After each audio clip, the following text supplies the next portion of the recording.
Bienvenue dans cette nouvelle édition du 12-15. Au sommaire, résultat provisoire des élections municipales au Burkina Faso. Le MPP, le mouvement du peuple pour le progrès, arrive en tête. Le parti au pouvoir qui obtient la majorité des sièges. Accord de jumelage entre le port de Conakry en Guinée et le port de Miami aux États-Unis. Une coopération qui prévoit une assistance technique et qui devrait permettre l'intensification des échanges commerciaux. Et au Kenya, les agriculteurs tentent de lutter contre l'assèchement des cours d'eau. Ils adoptent notamment des nouvelles méthodes de culture sur les terres riveraines. Mais tout d'abord, au Tchad, le président Idriss Déby Itno a mis fin aux fonctions de 2 ministres. Le décret a été lu ce mardi 30 mai à la radio nationale. Les ministres de l'aménagement du territoire, Hamid Mahamada Labo, et des mines et de la géologie, David Oudinga, ont été limogés. Ils seraient soupçonnés de malversation par l'inspection générale de l'État.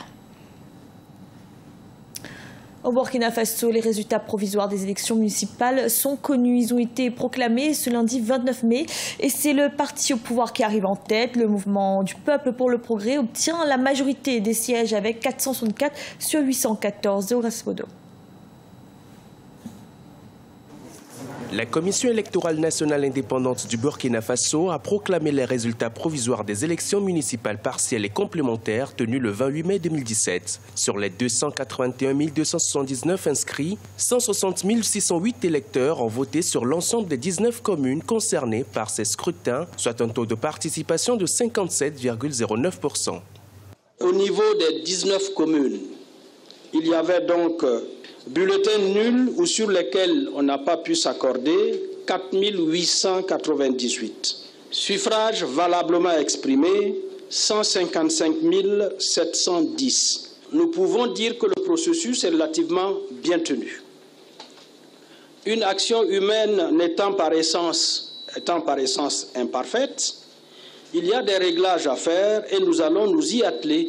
Au total, 19 partis politiques et un regroupement d'indépendants étaient en course dans les 19 circonscriptions électorales du pays. Selon les résultats provisoires, c'est le mouvement du peuple pour le progrès, le parti au pouvoir, qui s'en sort donc grand vainqueur en arrivant en tête dans 16 des 19 communes.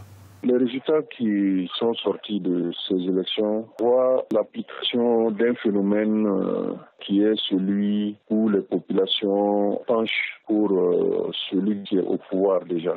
Dans un contexte de précarité et de pauvreté, les populations font des choix utilitaristes où les électeurs pensent établir une certaine cohérence de l'action, de la gouvernance et du développement local. Le Burkina Faso, qui organise de nouvelles élections municipales 1 an après le dernier scrutin du genre, l'objectif ultime est d'une part de répondre aux besoins des communes qui connaissent des difficultés dans la mise en place des exécutifs locaux et d'autre part, répondre aux aspirations des populations des communes où ces municipales n'ont pas pu se tenir en mai 2016. Aux Comores, les examens nationaux, à savoir le baccalauréat et le brevet, sont reportés en cause de la grève des enseignants entamée il y a plus d'1 mois.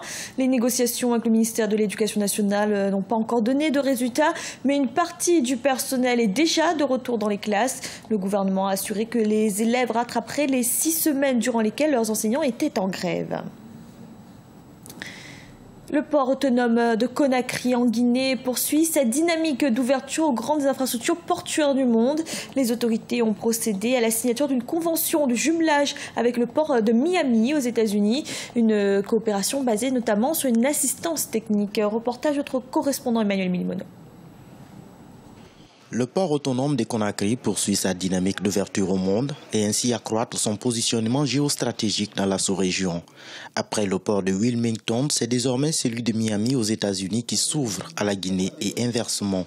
Un accord de jumelage signé récemment entre les 2 parties permettra notamment à la Guinée de pouvoir exporter ses produits agricoles sur le marché américain.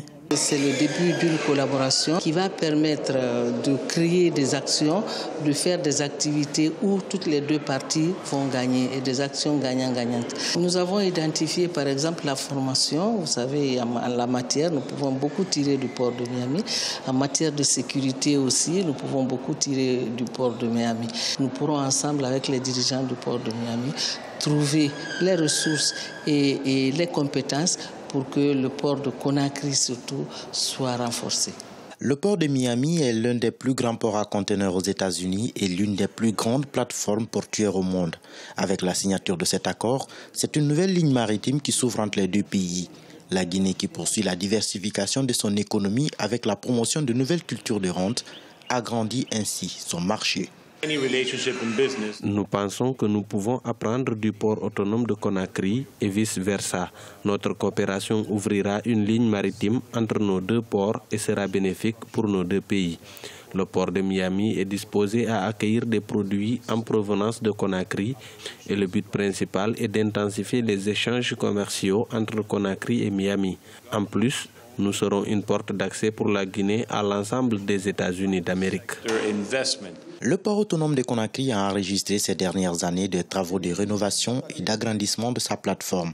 Le pays accroît ses exportations, notamment dans le domaine des mines et actuellement l'agriculture qui connaît une croissance progressive. L'accès à des grandes infrastructures portuaires au monde facilite l'écoulement de ces produits et engrange ainsi des revenus en devises. Au Kenya, l'assèchement des cours d'eau inquiète les agriculteurs. La baisse du volume d'eau a des conséquences importantes sur leur activité. Pour lutter contre ce phénomène, ils adoptent notamment des nouvelles méthodes de culture sur les terres riveraines. Idolette Mirabel-Bissou. Les agriculteurs kenyans réhabilitent les rives pour lutter contre l'assèchement des cours d'eau. À l'ouest du Kenya, ils travaillent à protéger les terres riveraines en cultivant des arbres et en pratiquant de nouvelles formes de conservation dans leurs fermes. Au quotidien, les communautés locales cultivent trop près des rives et des zones humides. Au fil du temps, les cours d'eau qui alimentent les villages perdent leur volume. Dans le passé, cette rivière avait beaucoup d'eau. Maintenant, le niveau de l'eau a sensiblement baissé. Nous avons montré aux riverains comment planter les arbres et éviter la dégradation de l'écosystème. Pour lutter contre l'érosion fluviale, les agriculteurs plantent des arbres qui absorbent moins d'eau le long des berges des rivières. Ces agriculteurs de Trans-Nzoia, dans l'ouest du Kenya, tentent d'inverser les dégâts en augmentant le volume d'eau dans les sources et les rivières à proximité avec cette nouvelle technique de reboisement. Je ne connaissais pas les terres autour de la rivière parce que les gens cultivent sur les rives. J'ai donc décidé de dégager des terres pour planter des arbres pour protéger les rives afin que nous puissions augmenter le niveau d'eau. De cette façon, nous, agriculteurs, continuerons à prendre soin de notre bétail et de nos champs en les irriguant avec de l'eau. La dégradation des terres est un problème majeur au Kenya et demeure une menace pour une économie dépendante de l'agriculture. Les agriculteurs dépendent souvent des eaux souterraines et des rivières pour des cultures vivrières comme le maïs et les haricots. À noter que 2,7 millions de personnes, dont la moitié des 47 comtés du Kenya, ont été touchées par la sécheresse qui a frappé le pays en 2016. Ce journal a été réalisé par l'ensemble de la rédaction. Merci de l'avoir suivi. Retrouvez dans un instant une nouvelle édition de l'information.